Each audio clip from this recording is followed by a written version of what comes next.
So Mike wanted me to get started this morning by asking, did anyone do their homework and talk to someone this week? I did. You did? Okay, how'd it go? Oh, good. I mean, she's skeptical, but she's somebody that my husband Tim had been working on, and so it was good. I didn't feel so afraid to talk to her and present some religious ideas and So what how'd that have you. conversation go? Like, what'd you ask or bring up to start? Well, it was a lot. It was Okay, a lot. It was okay. a lot. Yeah, it was a great Well, good. conversation. Good. Anybody else? Mike, did you do homework? Okay. So, this was Cracker Barrel. This waitress, we asked, I said, hey, what, you believe the Bible is the word of God, I'm taking this class, blah, blah, blah. She stood there like a deer in the headlights. My wife says, there's no right or wrong answer, it's just your opinion.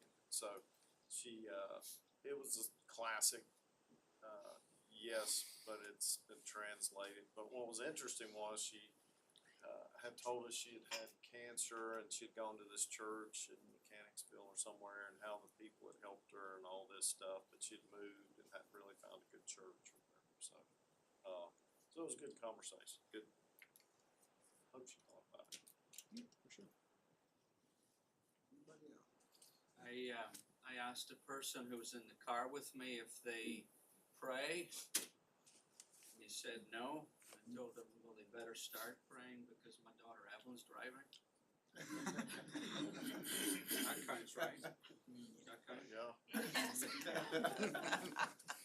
True story. My parents said that a few times when I was driving back first starting.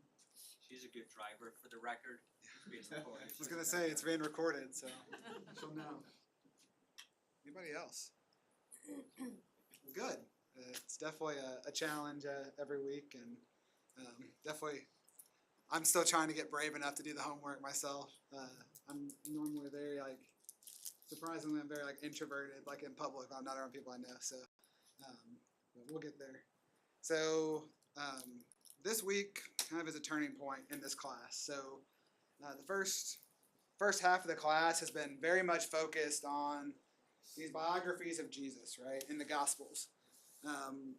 We've looked at them from every possible angle, right? So the first week we looked at, can the biographies of Jesus be trusted, right? Can they be trusted, and do they hold up to scrutiny? When you actually look at, are they eyewitness accounts? Do we have justification of that? How far, how long after these events took place were they written down?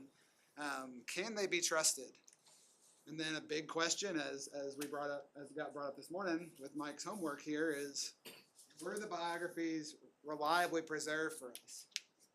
Did they, over the course of the centuries, get modified and modified and modified to the point where they're just unrecognizable from what we originally had back in the first century? With the conclusion being that, outside of your standard 10 to 40% variation that you would see in many different documentary type texts, all of the core tenets of Christianity have been the same since the very beginning, with no major modifications.